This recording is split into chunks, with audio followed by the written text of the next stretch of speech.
DMS-TV muso oni ce oni yatuma ayaw bismillah ka don kibaru kɛnɛ kan foli ani kanuba kanubaga na lamɛnbagaw bɛɛ lajɛlen Mali kɔnɔ ani Mali kɔkan bi ye tarata ye décembre kalo tile 9 san 2025 aw ka don kibaru ni wagati seli foli kɔfɛ kunnafoniba minnu b'an bolo kulu dɔw kulo kan olu dɔw bɛ tali kɛ Sibiri tɛmɛnen décembre kalo tile 6 san 2025 hanga Mali état-major général des armées bɛ ka communiqué kɛ communiqué min kɔnɔna na a b'a da malidenw bɛɛ lajɛlen kulo kan k'a fɔ ko an ka Mali fintigilakaw tun bɛ ka camion citerne dɔ yɛrɛ kɔni escorté ni ka nana an ka Mali jamana yɛrɛ kɔnɔna na ko bɛnbaliwale maa dɔw kɔni ye o camion citerne dɔw yɛrɛ kɔni ciblé ni ka mugujugu yɛrɛ ci o camion citerne ninnu yɛrɛ la. Halisa an bɛ to an ka finitigilakaw olu ka opération ko hukumu kɔnɔna na an ka état major général des armées bɔra ni ka communiqué wɛrɛ kɛ communiqué min yɛrɛ kɔnɔna na a b'a yira k'a fɔ ko décembre kalo tile 5 ani tile 6 tɛmɛnen k'an ka Mali finitigilakaw ka opération de surveillance yɛrɛ kɔni senfɛ k'an ka Mali finitigilakaw ye bɛnbaliwale maa dɔw yɛrɛ kɔni daga sigiyɔrɔ bɛɛ lajɛlen yɛrɛ kɔni ci ani ka dankari dɔw yɛrɛ fana ni na. Kalo damadɔ kɔnɔna yɛrɛ la gɛlɛya min yɛrɛ kɔni kun bɛ Burkina Faso ale ni Côte d'Ivoire yɛrɛ ni ɲɔgɔn cɛ k'a sababu kɛ ale n'o faso ko yɛrɛ ale ni jamana fila ninnu bɛɛ lajɛlen yɛrɛ kɔni bɛ ka ɲɔgɔn jalaki k'a ɲɛsin bɛnbaliwale maaw yɛrɛ ka menace yɛrɛ ma o ko hukumu yɛrɛ de la an y'a ye k'a fɔ ko ni jamana fila ninnu yɛrɛ kɔni ye ɲɔgɔn ɲɛ belebele dɔ yɛrɛ kɔni kɛ sibiri tɛmɛnen décembre kalo tile 6 san 2025 walasa u ka se ka taa kumaɲɔgɔnya yɛrɛ kɔni kɛ o ko in yɛrɛ kɔni na cogo min yɛrɛ kɔni na gɛlɛya min yɛrɛ bɛ jamana fila ninnu ni ɲɔgɔn cɛ ni o gɛlɛya ninnu yɛrɛ bɛ se ka ban. Kari tɛmɛnen décembre kalo tile 7 san 2025 Benin ministre de l'intérieur de la sécurité yɛrɛ bɛ bɔ ka communiqué kɛ communiqué min yɛrɛ kɔnɔna a bɛ Benin jamana kɔnɔdenw bɛɛ lajɛlen hakili sigi k'a yira k'a fɔ ko Benin finitigilaka minnu yɛrɛ kɔni kun bɔra k'u bɛna coup d'état kɛ u ka jamana ɲɛmaa yɛrɛ kɔni na ko o coup d'état yɛrɛ kɔni ma se ka ɲɛtaga yɛrɛ sɔrɔ sabula ko Benin finitigilaka minnu yɛrɛ ye hɔrɔn ye k'olu yɛrɛ kɔni bɔra teliya yɛrɛ kɔni na walasa ka dankari o coup d'état ninnu yɛrɛ bɛɛ lajɛlen yɛrɛ la. Halisa an bɛ to Benin ale ka coup d'état ko hukumu yɛrɛ kɔnɔna na an y'a ye k'a fɔ ko CEDEAO n'o yɛrɛ kɔni ye Afrique de l'Ouest jamana dɔw yɛrɛ kɔni ka tɔnba ye olu fana y'a yira k'a fɔ ko coup d'état min yɛrɛ kɔni tun bɛ fɛ ka kɛ Benin jamana yɛrɛ kɔnɔna na ko ɲuman yɛrɛ kɔni tɛ o ko in ye o ko hukumu de la u y'a yira k'a fɔ ko ni coup d'état yɛrɛ kɔni kun sera ka taga ɲɛ k'olu yɛrɛ tun bɛ u ka finitigilakaw yɛrɛ kɔni bila ka taa Benin jamana yɛrɛ kɔnɔna na walasa u ka se ka taa Benin constitution bɛɛ lajɛlen lafasa. I n'a fɔ an bɛɛ lajɛlen b'a kalama cogo min yɛrɛ kɔnɔna na octobre kalo tile 25 tɛmɛnen san 2025 n'o yɛrɛ kɔni kun ye Côte d'Ivoire kalata yɛrɛ de o ko hukumu yɛrɛ de la an y'a ye k'a fɔ ko kalataw jaabiw kɛlen ka bɔ ko Alassane Ouattara ale yɛrɛ de ye sebaya sɔrɔ o ko in yɛrɛ la o yɛrɛ de senfɛ tɛnɛ tɛmɛnen décembre kalo tile 8 san 2025 o kun ye ɲɛnajɛ belebele yɛrɛ de ye Côte d'Ivoire jamana yɛrɛ kɔnɔna na ɲɛnajɛ min yɛrɛ kɔni sigira walasa ka u ka jamana ɲɛmaa Alassane Ouattara ale ka fanga kura yɛrɛ sigi a ka mandat 4nan yɛrɛ la wale min yɛrɛ kɔni kɛra sababu ye ni jamana ɲɛmaa caman yɛrɛ kɔni taara Côte d'Ivoire jamana yɛrɛ kɔnɔna na ni ka taa o ɲɛnajɛ in yɛrɛ kɛ ni kunnafoniyaba ninnu de b'an bolo bi an bɛna min walawala ye an ka bi don kibaru kɔnɔna na. Sibiri tɛmɛnen décembre kalo tile 6 san 2025 an ka Mali état-major général des armées bɛ bɔ ka communiqué kɛ communiqué min yɛrɛ kɔni kɔnɔna na a b'a da malidenw bɛɛ lajɛlen yɛrɛ kulo la k'a fɔ k'an ka Mali finitigilakaw yɛrɛ kɔni tun bɛ ka citerne convoi min yɛrɛ kɔni ladon Mali jamana yɛrɛ kɔnɔna na ko bɛnbaliwale maa dɔw yɛrɛ kɔni ye o citerne ninnu yɛrɛ kɔni kɛ ciblé ye ni ka mugujugu yɛrɛ kɔni ci citerne ninnu dɔw yɛrɛ la. O wale yɛrɛ kɔni kɛra buguni yɛrɛ de wa état-major général des armées yɛrɛ kɔni y'a sinsin a kan k'a fɔ k'an ka Mali finitigilakaw yɛrɛ kɔni wulila teliya yɛrɛ kɔni na ni ka dankari bɛnbaliwale maa ninnu yɛrɛ ka o ko in yɛrɛ kɔni na sabula k'a ma se ka ɲɛtaga yɛrɛ kɔni sɔrɔ a y'a yira k'a fɔ ko citerne minnu yɛrɛ kɔni ni bɛnbaliwale maa ninnu yɛrɛ kɔni ye tiri kɛ ka ɲɛsin o citerne ninnu yɛrɛ kɔni ma k'u ye fɛɛrɛ kɔni ɲini o citerne ninnu bɛɛ lajɛlen yɛrɛ la wa fana citerne tɔ minnu yɛrɛ kɔni tora k'an ka Mali finitigilakaw ye o citerne ninnu bɛɛ lajɛlen escorté ka don Bamako yɛrɛ ni o ye Mali faaba yɛrɛ kɔni hɛrɛ yɛrɛ la état-major général des armées a y'a yira k'a fɔ tuguni ko citerne ninnu yɛrɛ kɔni escortelen ni k'a ladon Mali jamana yɛrɛ kɔnɔna na k'o ye olu finitigilakaw ka laɲini yɛrɛ de walasa mɔgɔw n'u bolofɛnw bɛɛ lajɛlen yɛrɛ kɔni ka lakana ale ni mɔgɔw yɛrɛ fana bɛ se k'u ka yala u bɛɛ lajɛlen kɛ lafiya kɔnɔna na. Wa état-major général des armées ale ye welewelemada yɛrɛ kɔni kɛ ni k'a ɲɛsin maliden bɛɛ lajɛlen yɛrɛ ma k'a fɔ ko ni maa fɛn fɛn ko n'i sigira maa dɔ yɛrɛ kɔni la k'a fɔ ko o bɔlen bɛ Bamaci wale maa yɛrɛ kɔni fɛ k'i ka wuli teliya yɛrɛ kɔni la ni ka se an ka fintigilakaw yɛrɛ fɛ yen ni ka taa ko ninnu yɛrɛ ɲɛfɔ. Nin yɔrɔ la an b'an ka Mali fintigilakaw bɛɛ lajɛlen yɛrɛ kɔni fɔ u ka baara kɛcogo ɲuman n'u ka cɛsiri yɛrɛ kɔni la maliden bɛɛ lajɛlen yɛrɛ lakanani ko la. Halisa an bɛ to an ka Mali fintigilakaw olu ka opération ko hukumu kɔnɔna na. Kari tɛmɛnen décembre kalo tile 7 san 2025 an ka Mali état-major général des armées bɛɛ b'u ka communiqué kɛ communiqué min yɛrɛ kɔni kɔnɔna na a b'a da maliden bɛɛ lajɛlen yɛrɛ kulo la k'a fɔ k'an ka fintigilakaw yɛrɛ kɔni opération minnu yɛrɛ kɔni kɛ décembre kalo tile 5 ka taa bila décembre kalo tile 6 yɛrɛ kɔni na opération minnu yɛrɛ kɔni kɛra Mali jamana yɛrɛ kɔlɔsili yɛrɛ senfɛ k'an ka fintigilakaw yɛrɛ kɔni sebayaba yɛrɛ de sɔrɔ opération ninnu na. État-major général des armées a yira k'a fɔ ko juma tɛmɛnen décembre kalo tile 5 san 2025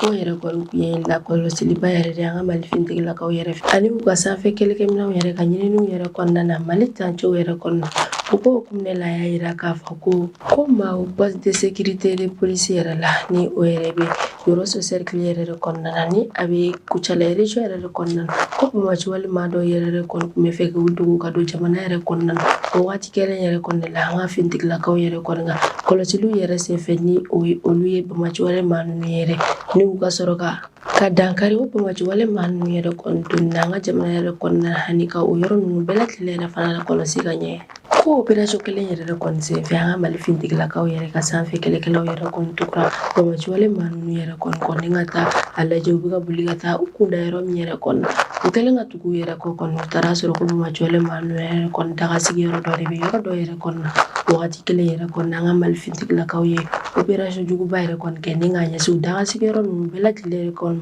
wale min kɛra sababu ye n'u ka kɛlɛkɛminɛnw hali n'u ka minɛn caman yɛrɛ kɔni tiɲɛ ka Bamaci wale maa caman yɛrɛ fana bɔlen u ni na. Ko sibiri tɛmɛnen décembre kalo tile 6 san 2025 ko opération ninnu yɛrɛ kɔni ninnu bɛɛ lajɛlen yɛrɛ kɔni kɛra ni frappe aérienne yɛrɛ kɔni ye frappe aérienne yɛrɛ kɔni n'a sɔrɔ ko opération ninnu bɛɛ lajɛlen yɛrɛ kɔni kɛra ni frappe aérienne dɔ yɛrɛ kɔni opération min yɛrɛ kɔni k'u labɛnna ka ɲɛ ka sɔrɔ k'a sibile k'an ka Mali sanfɛ kɛlɛkɛlaw yɛrɛ kɔni ye opération belebele yɛrɛ dɔ kɔni kɛ k'a ɲɛsin Bamaci wale maaw dagasigiyɔrɔ dɔ yɛrɛ kɔni na ni o bɛ Finko la ni o yɛrɛ kɔni bɛ Sikaso région yɛrɛ kɔnɔna na k'an ka fintigilakaw yɛrɛ kɛrɛnkɛrɛnnenya la sanfɛ kɛlɛkɛlaw yɛrɛ kɔni opération ba dɔ yɛrɛ kɔni kɛ o yɔrɔ yɛrɛ kɔni a yirala k'a fɔ k'an ka sanfɛ kɛlɛkɛlaw yɛrɛ kɔni frappe juguba yɛrɛ de kɔni kɛ k'a ɲɛsin Bamaci wale maa dagasigiyɔrɔ dɔ yɛrɛ kɔni la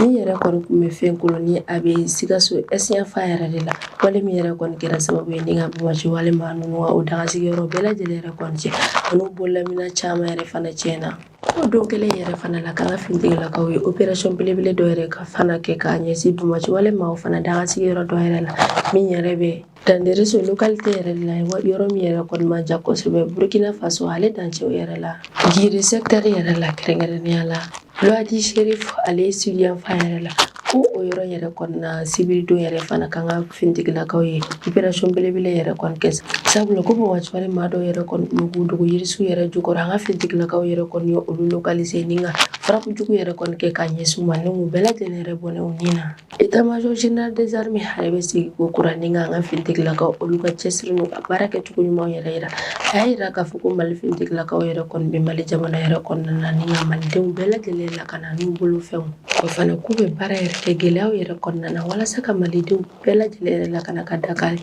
Bamaci wale maaw ka minansiw bɛɛ lajɛlen fana la ni yɔrɔ la an yɛrɛ bɛ an ka Mali fintigilakaw bɛɛ lajɛlen yɛrɛ fo k'u ka cɛsiri n'u ka baara kɛcogo ɲumanw yɛrɛ la olu minnu yɛrɛ kɔni tɛ sɛgɛn Mali lakanaliko yɛrɛ la sanga ani wagati bɛɛ lajɛlen na ɲɛnaminimafɛnw kɛlɛli an ka Mali jamana yɛrɛ kɔnɔna na o ko hukumu yɛrɛ de la an y'a ye k'a fɔ ko OCS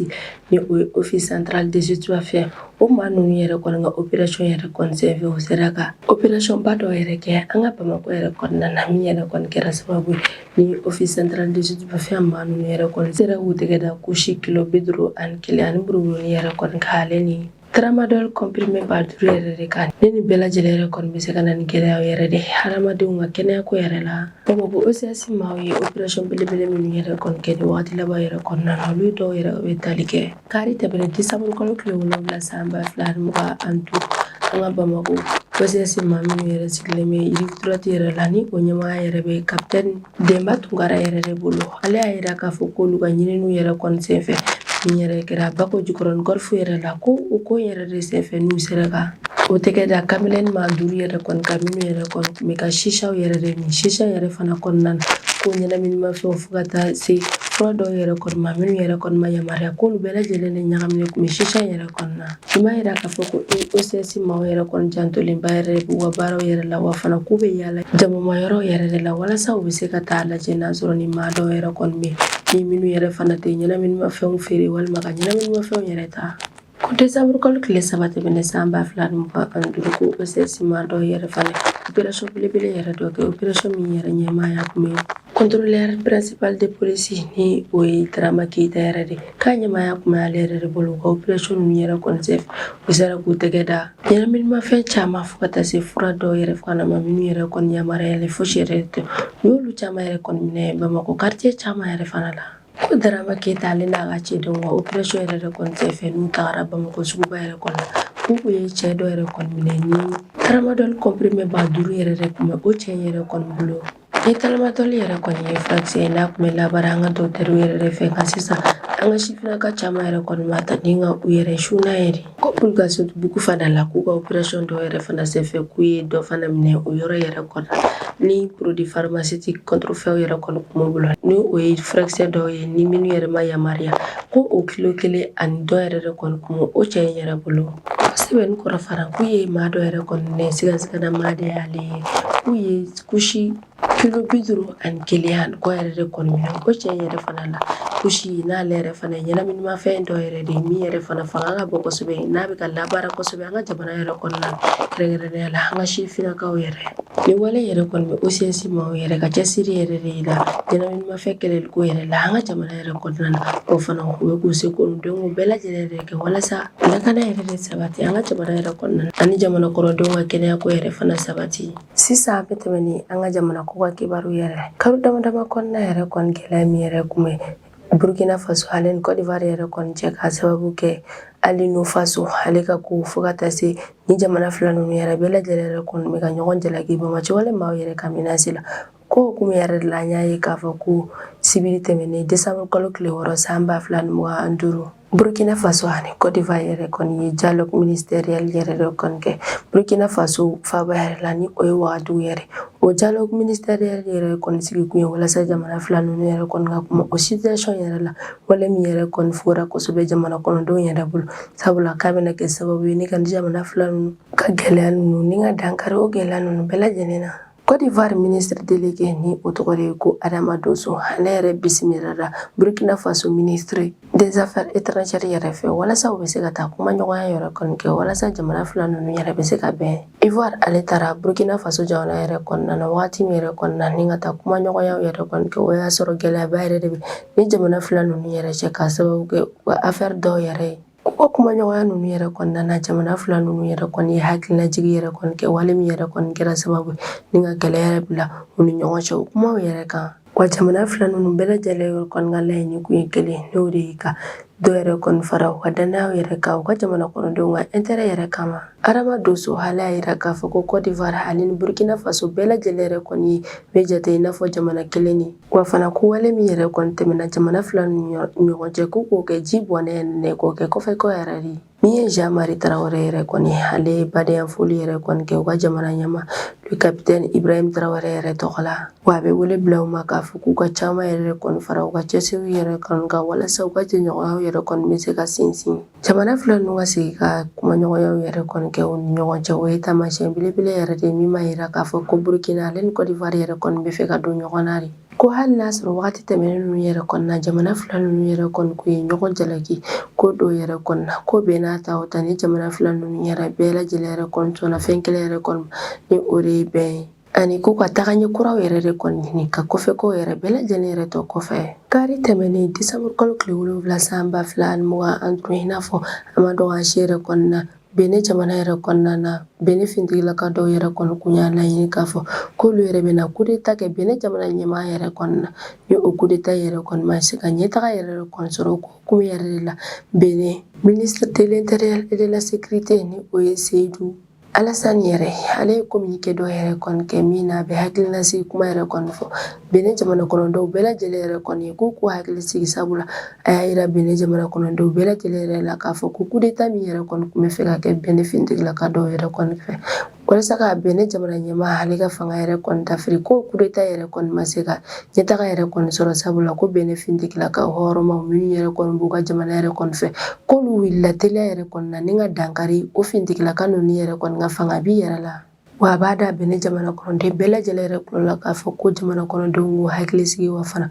k'u ka finitigilaka ninnu yɛrɛ kɔni bɛ k'u seko n'u dɔnko bɛɛ lajɛlen yɛrɛ kɔni kɛ walasa jamana fan bɛɛ lajɛlen yɛrɛ bɛ se ka kɔlɔsi cogo min yɛrɛ la halen ka dankari walejugu bɛɛ lajɛlen yɛrɛ la u ka jamana yɛrɛ kɔnɔna na wa fana a b'a fɔ u ka jamana kɔnɔdenw yɛrɛ kɔni ko min y'u ka jamana ɲɛmaa yɛrɛ kɔni ko yɛrɛ kɔni bɛ ko baasi fosi yɛrɛ fana t'a la wa a bɛ jamana kɔnɔdenw bɛɛ lajɛlen yɛrɛ ladɔnniya k'a fɔ ko bɛɛ lajɛlen yɛrɛ bɛ se k'a ka baaraw bɛɛ lajɛlen yɛrɛ daminɛ sabula ko fosi yɛrɛ tɛ jamana yɛrɛ kɔnɔna wa fana farati fosi yɛrɛ de fana tɛ ko bɛɛ lajɛlen ka taa ka baarakɛyɔrɔw la halisa an bɛ to Benin ale ka coup d'état ko yɛrɛ kɔni la ni o ye fanga dafiri yɛrɛ de an y'a ye k'a fɔ kari tɛmɛnen décembre kalo tile 7 san 2025 ko Benin jamana finitigilaka dɔw kɔni y'a laɲini k'a fɔ k'u bɛ Benin jamana ɲɛmaa ale ka fanga yɛrɛ de dafiri ni nka o jayemɔgɔ dɔ yɛrɛ kɔni sigi sen na o ko hukumu yɛrɛ de la an y'a ye k'a fɔ ko CEDEAO ma olu yɛrɛ fana wulila ni nka o finitigilaka ninnu yɛrɛ kɔni jalaki u ka u wale yɛrɛ la sabula o y'a yira k'a fɔ ko finitigilaka ninnu yɛrɛ kɔni bɛ fɛ ka lakanabaliya yɛrɛ de sabati Benin jamana yɛrɛ kɔni na hali ka Benin constitution baaraw bɛɛ lajɛlen yɛrɛ bila désordre yɛrɛ la CEDEAO maaw y'a yira k'a fɔ ko ni coup d'état yɛrɛ kɔni tun ye ɲɛ yɛrɛ kɔni sɔrɔ k'olu tun bɛ u ka finitigilakaw yɛrɛ dɔw bila ka taa Benin jamana yɛrɛ kɔnɔna na walasa u ka taa Benin constitution yɛrɛ kɔni lafasa hali ka Benin jamana fan 14 bɛɛ lajɛlen yɛrɛ fana lakana wa CEDEAO maaw y'a yira k'a fɔ ko ni tiɲɛni walima maa fɛn fɛn yɛrɛ bɔnɛn'u ni na Benin jamana yɛrɛ kɔnɔna na ko maa minnu yɛrɛ wulila ni ka coup d'état yɛrɛ kɔni kɛ k'o bɛɛ lajɛlen yɛrɛ olu nɔ yɛrɛ de wa fana ko ɲangili dɔ yɛrɛ kɔni bɛ taa ni mun sɛgɛrɛ an bɛ wagati min na i n'a fɔ ko bi CEDEAO maaw yɛrɛ kɔni kun wulila ka jaabi yɛrɛ kɔni kɛ Benin finitigilakaw ka maa minnu yɛrɛ kɔni y'a laɲini ka coup d'état yɛrɛ kɛ Benin jamana yɛrɛ kɔnɔna na nka o bɛ kɛ wagati min yɛrɛ kɔnɔna o y'a sɔrɔ Benin ministre intérieur de la sécurité kɔni wulila ka laseliba yɛrɛ kɔni kɛ k'a ɲɛsin Benin jamana kɔnɔdenw yɛrɛ kɔni bɛɛ lajɛlen ma k'a fɔ k'u k'u hakili yɛrɛ kɔni sigi k'a fɔ ko coup d'état min yɛrɛ kɔni tun bɛ fɛ ka u ka jamana yɛrɛ kɔnɔna na k'ari don k'a coup d'état ma se ka ɲɛtaga yɛrɛ kɔni sɔrɔ sabula ko Benin finitigilakaw yɛrɛ wulila teliya yɛrɛ la hali n'u ka baara kɛcogo ɲuman yɛrɛ kɔni k'o kɛra sababu ye ni ka dankari coup d'état ko in yɛrɛ la Octobre kalo tile 25 tɛmɛnen san 2025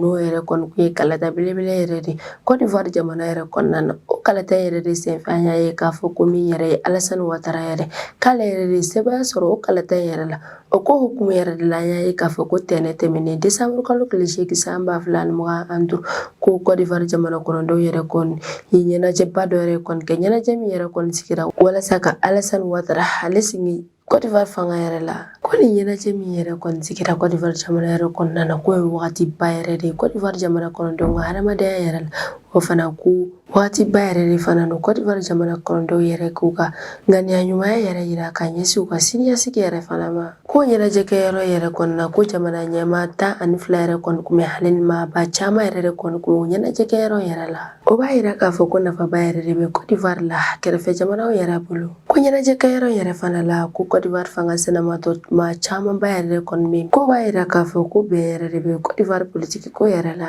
ko fanga sɛnɛmatɔ maa minnu yɛrɛ kɔni ko invitera o ɲɛnajɛkɛyɔrɔ yɛrɛ la olu yɛrɛ bɛ tali kɛ u ka jamana ɲɛmaa kɔrɔ Laura Bango ale ni a muso Simone Bagbo Guillaume Soro Mahamadou Koulibaly Jean-Louis Bion Harriet Langu fo ka taa se Awa Don Milo yɛrɛ kɔni ma ko ni fanga sɛnɛmatɔ bɛɛ lajɛlen yɛrɛ kɔni kun bɛ ni ɲɛnajɛkɛyɔrɔ yɛrɛ kɔni na ko ni fanga sɛnɛmatɔ maa camanba minnu yɛrɛ kɔni kun bɛ ni ɲɛnajɛkɛyɔrɔ yɛrɛ kɔni na k'o b'a yira k'a fɔ ko Côte d'Ivoire yɛrɛ kɔni fanga sɛnɛmatɔ yɛrɛ kɔnɔna na kɛrɛnkɛrɛnnenya la politiki ko yɛrɛ la ko bɛɛ yɛrɛ de bɛ wa fana k'a bɔ jamana kɔnɔdenw ka kɛlɛ yɛrɛ fana yira min yɛrɛ kɔni kɛra ni ɲɛnajɛ yɔrɔ belebele yɛrɛ kɔnɔna ni o ye ka Alassane Ouattara ale ka 4 mandat yɛrɛ kɔni ye ne bɛ dan sɛgɛn ka bidon kibaru kama karamɔgɔ na lamɛnbagaw bɛɛ lajɛlen fo Mali kɔnɔ ani Mali kɔ kan aw k'an bɛn a ɲɔgɔnna wɛrɛ ma